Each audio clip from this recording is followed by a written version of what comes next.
Good morning class. जैसा कि last class में मैंने आपको बताया था कि debentures may be issued for cash, for other than cash और as collateral security। इन दोनों के बारे में हम लास्ट क्लास में डिस्कस कर चुके हैं। आज हम when debentures are issued as collateral security के रूप में डिस्कस करेंगे। थर्ड पार्ट है issue of debentures as collateral security. Collateral security का मतलब है सहायक प्रतिभूति के रूप में, यानी सहायक मतलब हेल्प करने के लिए, सिक्योरिटी मतलब गिरवी। अब इसको हम एक एग्जाम्पल से पहले समझेंगे और इस टॉपिक के अंदर हमें 3 चीजें सीखनी है।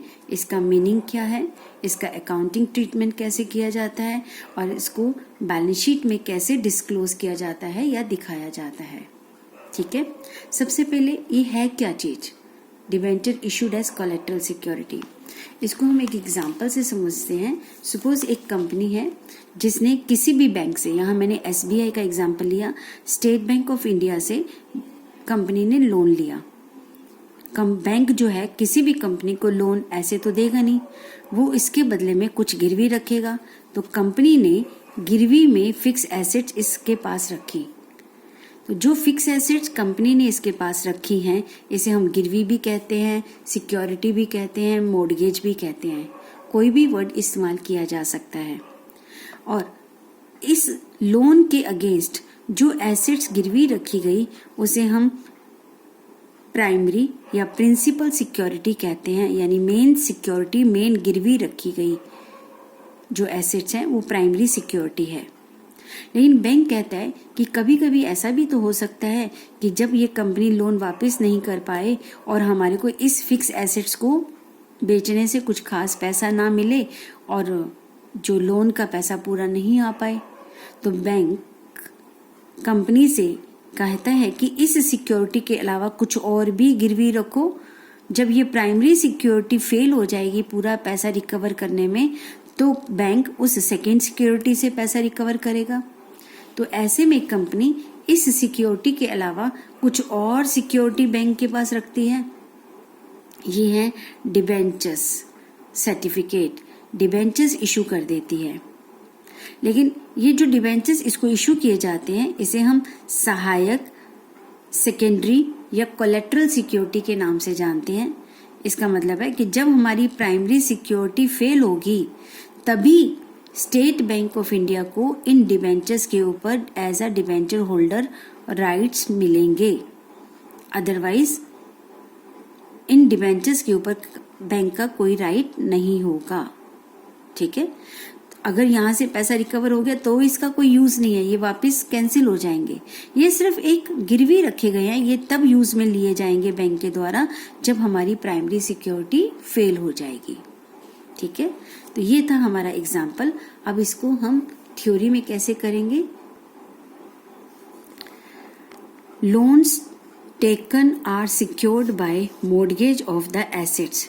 जब भी लोन लिए जाते हैं तो वो एसेट्स गिरवी रखकर दिए जाते हैं बैंक के द्वारा।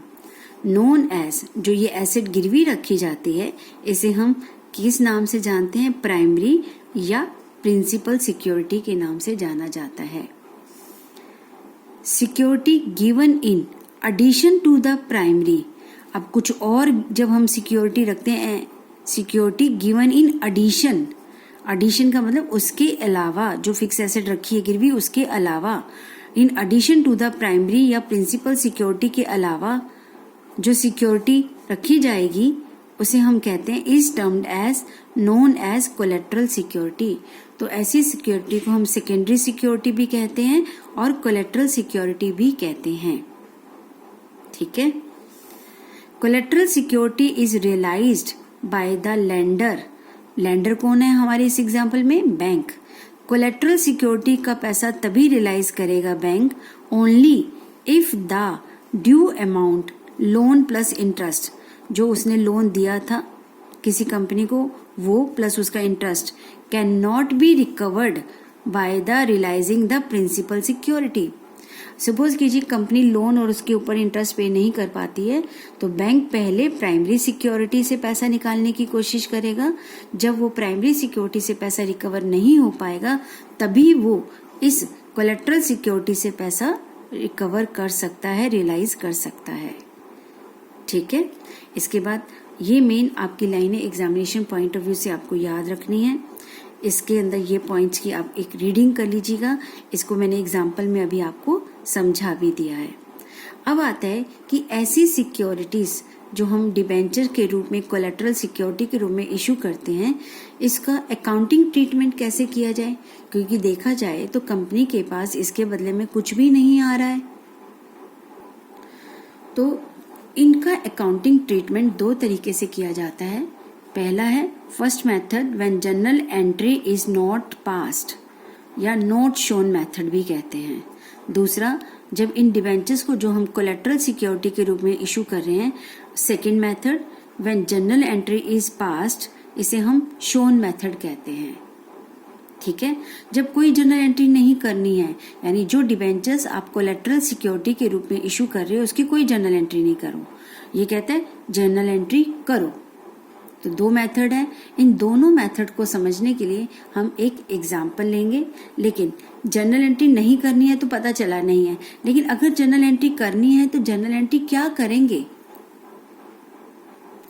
यस क्लास, अगर जर्नल एंट्री करनी पड़ेगी तो जो डिबेंचर्स हम बैंक को इशू कर रहे हैं, देखा जाए तो वो तो ऐसे ही पेपर्स गिरवी रख रहे हैं, ना तो हमारे पास कोई एसेट आ रही है ना ही कोई कैश आ रहा है। तो ऐसे में एंट्री करेंगे डिबेंचर सस्पेंस अकाउंट डेबिट। कुछ तो आ नहीं रहा, कुछ नहीं आ रहा, लेकिन एंट्री पूरी करने के लिए डेबिट तो कुछ लिखना पड़ेगा। तो हम एंट्री करेंगे डिबेंचर सस्पेंस अकाउंट डेबिट। लेकिन कंपनी से डिबेंचर्स जा रहे हैं, इशू हो रहे हैं, तो टू डिबेंचर अकाउंट, लेकिन आ कुछ नहीं रहा।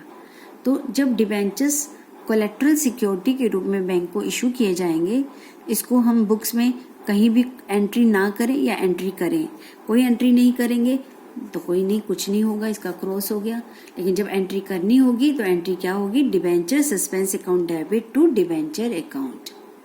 ठीक है, अभी हम इसके अकाउंटिंग ट्रीटमेंट को एक प्रैक्टिकल से समझते हैं। इलिस्ट्रेशन नंबर 20, हयात लिमिटेड एक कंपनी है, took loan of ₹8 lakh from state bank of India and issued 10,000 9% debentures of ₹100 each as collateral security. Bank से लोन लिया 8 लाख रुपए का और उसके बदले में कोलेट्रल सिक्योरिटी के रूप में 10 लाख के 10,000 गुना 100, 10 लाख के डिबेंचर्स इशू किए गए। ठीक है, अब वो कहता है how will issue of debentures be shown in the balance sheet. अब हम इसकी बैलेंस शीट में कैसे दिखाएंगे जो डिबेंचर्स इशू किए गए हैं। तो मैंने अभी आपको बताया, इसको करने के दो मेथड हैं। पहला है when journal entry is not passed, यानी अकाउंटिंग ना दिखाना। When journal entry is pass, when it is shown in the balance sheet. Pass करेंगे तो बैलेंस शीट में भी दिखाई जाएगी। यही दो मेथड अभी आपको मैंने समझाए थे। ठीक है, अब इसमें आप याद रख लीजिए, लोन कितने का आया, 8 लाख का। डिबेंचर्स कितने के इशू किए, 10 लाख के। दोनों मेथड से कैसे किया जाएगा।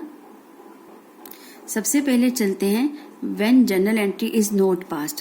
जब जर्नल एंट्री नहीं करनी है तो हमें डिबेंचर्स को कहीं कुछ दिखाने की जरूरत ही नहीं है। तो सिंपली हमारे पास सिर्फ क्या आया, बैंक से लोन आया। जब बैंक से लोन आया तो लोन जो है वो हमारी लॉन्ग नोट्स टू अकाउंट्स में कहाँ आ जाएगा, लॉन्ग टर्म बोरिंग में, loan from state bank of India. बस हमें जहाँ ये नोट्स टू अकाउंट्स बनाने हैं ना बेटा, उसके साथ बस यहाँ लिख देना है ब्रैकेट में कि ये जो लोन है secured by issue of 10,000 9% debentures of ₹100 each as collateral security. ये लाइन क्वेश्चन में लिखी हुई थी कि ये लोन हमने सिक्योर गिरवी रखे हैं इन लोन को लेने के लिए 10,000 10% डिबेंचर्स ऑफ ₹100 each। बस हमें ये बात मेंशन है, लेकिन हमने डिबेंचर्स की एंट्री कोई नहीं करी। ठीक है, अब ये लॉन्ग टर्म लोन जो है यहाँ आ जाएगा नोट्स टू अकाउंट्स में, और नोट्स टू अकाउंट्स में हिंट दे दिया। यही फिगर हमारी बैलेंस शीट में इक्विटी एंड लायबिलिटी में 4 हेड होते हैं, जिसमें से तीसरा हेड क्या था, नॉन करंट लायबिलिटी, फिर क्या था, करंट लायबिलिटी। तो ये लॉन्ग टर्म लोन कहाँ दिखाए जाते हैं, नॉन करंट लायबिलिटी के अंदर लॉन्ग टर्म बोरोइंग में। ठीक है, आपको पता होगा शेयर होल्डर्स फंड आता है पहला, फिर शेयर मनी एप्लीकेशन मनी वाला आता है, एंडिंग अलॉटमेंट वाला, money received against share allotment. तो ये सारी जो हेड थे उसमें तीसरे नंबर का हेड था नॉन करंट लायबिलिटी। तो ये कौन सा मेथड है, नोट शोन वाला। अब क्वेश्चन कहता है कि शोन मेथड से करो। तो शोन मेथड करने पर बैंक ने लोन लिया, bank account debit to bank loan 8 lakh रुपए से, ये तो यहाँ पर भी आनी थी एंट्री, यहाँ पर भी आनी थी। अगर ये कहता है कि एंट्री करो, ये तो लोन को लेने की एंट्री है। ठीक है, क्वेश्चन ने कहा कि अब डिबेंचर्स इशू किए गए हैं एज कोलेटरल सिक्योरिटी, उसकी एंट्री करो। एंट्री मैंने अभी आपको सिखाई। इसकी एंट्री क्या होती है, debenture suspense account debit to debenture 10 lakh रुपए के। ठीक है, तो ये आपने एंट्री कर दी और नरेशन में भी लिख दिया वही चीज। अब आता है ये एंट्री ऊपर वाले मेथड में हमने कहीं नहीं करी, नीचे वाले मेथड में कर दी, क्योंकि इसमें एंट्री करनी है। अब आता है कि इसको बैलेंस शीट में कैसे दिखाया जाएगा। बैलेंस शीट में बिल्कुल same, equity and liability, non current liability, short term borrowing 8 lakh, यहाँ ऐसे दिखाया था। इस बैलेंस शीट में भी हमने ऐसे ही दिखाया था। अब इसका जो नोट्स टू अकाउंट्स था, इसका भी नोट्स टू अकाउंट्स वैसे ही है। Long term borrowing, loan from state bank of India 8 lakh. बस फर्क इतना है बेटा, इसमें एक चीज याद रखना, क्योंकि इसमें हमने debenture suspense account to debenture की एंट्री करी है। जब हम इस एंट्री को करते हैं तो हमने क्या करना है, यहाँ पर डिबेंचर इशू किए 10 लाख के माइनस डिबेंचर सस्पेंस 10 लाख, तो दोनों का इफेक्ट नील आ गया, यहाँ नील इफेक्ट आ गया। बस हमें अकॉर्डिंग टू कंपनीज एक्ट इसे यहाँ दिखाना है कि हमने डिबेंचर सस्पेंस अकाउंट के नाम से माइनस कर दो और डिबेंचर को प्लस कर दो, तो इसका इफेक्ट तो कुछ नहीं पड़ेगा, बट ये प्रेजेंटेशन ऐसे जरूरी है। लोन के बाद कैसे 10%, 10,000 10% debentures each issued as collateral security, हमने इतने डिबेंचर इशू करे हैं, लेस कर देंगे डिबेंचर सस्पेंस अकाउंट 10 लाख, तो आपका नील इफेक्ट आ गया। अगर क्वेश्चन में आता है शोन, नोट शोन, तो ध्यान से पढ़िएगा। शोन में आप एंट्री करेंगे और यहाँ ट्रीटमेंट दिखाएंगे। नोट शोन में आपको कुछ नहीं करना, नोट्स टू अकाउंट्स और बैलेंस शीट बनाना है। ठीक है, तो ये था हमारा जब डिबेंचर इशू किए जाते हैं एज कोलेटरल सिक्योरिटी। अब हम एक क्वेश्चन करते हैं, इलिस्ट्रेशन नंबर 21। ये न्यू बुक्स में आई थिंक नहीं है। ए लिमिटेड ने इशू करे 5,000 9% debentures of ₹100 each at par. ये तो डिबेंचर्स इशू किए गए हैं at par and also raised a loan of ₹80,000 from bank, और उन्होंने बैंक से 80,000 का लोन लिया। Collaterally secured by 1 lakh 9% debentures. अब इन्होंने ये कहा है कि इस लोन के लिए हमने 1 लाख के डिबेंचर इशू किए एज कोलेटरल सिक्योरिटी। ये जो 5,000 के डिबेंचर्स हैं बेटा, ये अलग इशू किए गए हैं, ये तो पब्लिक को वैसे इशू किया गया है, और ये 1 लाख के डिबेंचर्स सिक्योरिटी के रूप में इस लोन के अगेंस्ट इशू किए गए हैं। How will be the debenture shown in the balance sheet of the company when the company has pass journal entries. यानी कौन सा मेथड करना है, जब कंपनी जर्नल एंट्री करे for the issue of debentures as collateral security in the books, यानी second method करना है जब जर्नल एंट्री पास की जाए। तो इस क्वेश्चन में बच्चे कंफ्यूज हो जाते हैं। इस क्वेश्चन में ध्यान रखिएगा कि कंपनी ने 2 तरह के डिबेंचर्स इशू करे हैं, एक 5,000 जो पब्लिक को इशू किए जा रहे हैं, और एक नॉर्मली दूसरे डिबेंचर्स जो सिक्योरिटी के रूप में इशू किए जा रहे हैं। तो क्लास ऐसे में हमें एंट्री क्या करनी होगी, debenture suspense account debit 1 lakh to debenture account 1 lakh, और जो 5 लाख के डिबेंचर्स हमने इशू करे वो तो पब्लिक को किए हैं। ठीक है, अब क्वेश्चन में ये नहीं कहा कि डू जर्नल एंट्रीज, क्वेश्चन में कहा है कि आप इसको जर्नल एंट्रीज करने हैं, पास जर्नल एंट्रीज। ठीक है, आप इसको बैलेंस शीट में कैसे दिखाएंगे। अगर जर्नल एंट्रीज कहता है तो ये जर्नल एंट्रीज हो जाएगी, लोन लेने की भी जर्नल एंट्री कर दोगे, bank account debit to bank loan account, और जो 5 लाख के डिबेंचर्स इशू करे हैं वो भी आप इशू कर दोगे, उसकी भी इशू की एंट्री कर दोगे। तो 3 जर्नल एंट्रीज हो गई, एक लोन लेने की, एक डिबेंचर सस्पेंस वाली, और एक 5 लाख के डिबेंचर्स की। अब आता है कि हम इसको बैलेंस शीट में दिखाएंगे कैसे। बैलेंस शीट में देखा जाए तो आपके पास जो नॉन करंट लायबिलिटी में लॉन्ग टर्म बोरिंग्स हैं, तो वो बेसिकली आपने एक तो 80,000 का लोन लिया और एक 5 लाख के डिबेंचर्स इशू किए थे पब्लिक को। क्योंकि कोलेटरल सिक्योरिटी वाले डिबेंचर्स तो हम यहाँ नहीं दिखाते क्योंकि अभी वो इशू नहीं किए गए हैं, अभी बस रखे गए हैं। तो लॉन्ग टर्म बोरिंग में 5,80,000 आ गया। अब इसका नोट्स टू अकाउंट्स बनाना है। नोट्स टू अकाउंट्स में आपने लिखा कि 5,000 डिबेंचर्स 100 रुपए का एक हमने इशू किया था 5 लाख में। हमने लोन लिया बैंक से 80,000 का, ठीक है। अब मैंने आपको बताया कि ये जो एंट्री है ये डमी एंट्री है, बस दिखाने के लिए। इसका इफेक्ट यहाँ पर नील लेना है। आपने डिबेंचर्स इशू किए 1 लाख के as collateral security 1 lakh minus debenture suspense account minus किया, इसमें से इसको माइनस करके इसका इफेक्ट नील आ गया। तो ये एक प्रेजेंटेशन करने का तरीका है बेटा।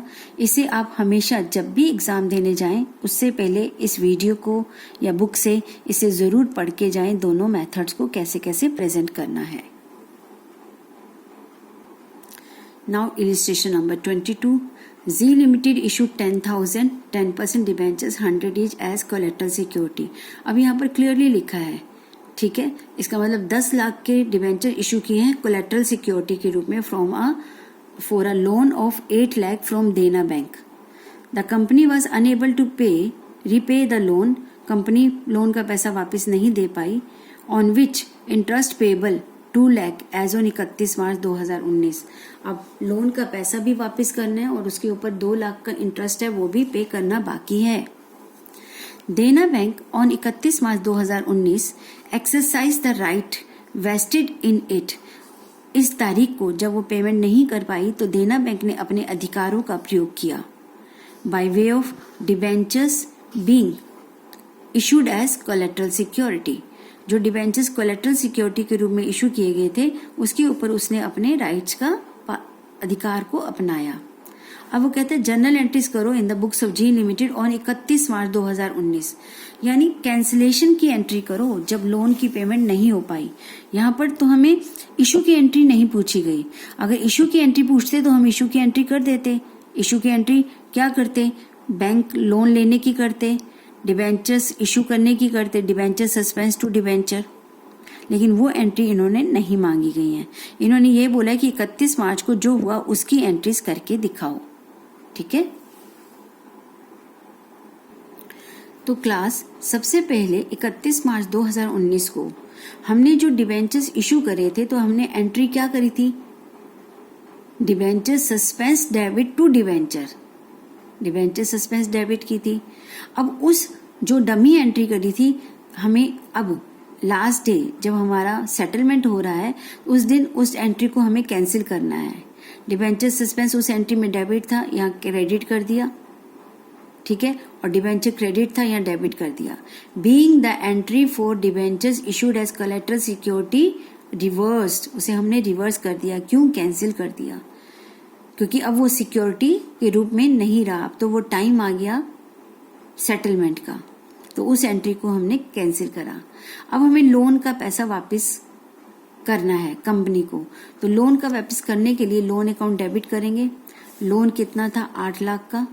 उस लोन के ऊपर इंटरेस्ट भी देना है, तो outstanding interest account debit 2 lakh, 10 lakh रुपए हो गया।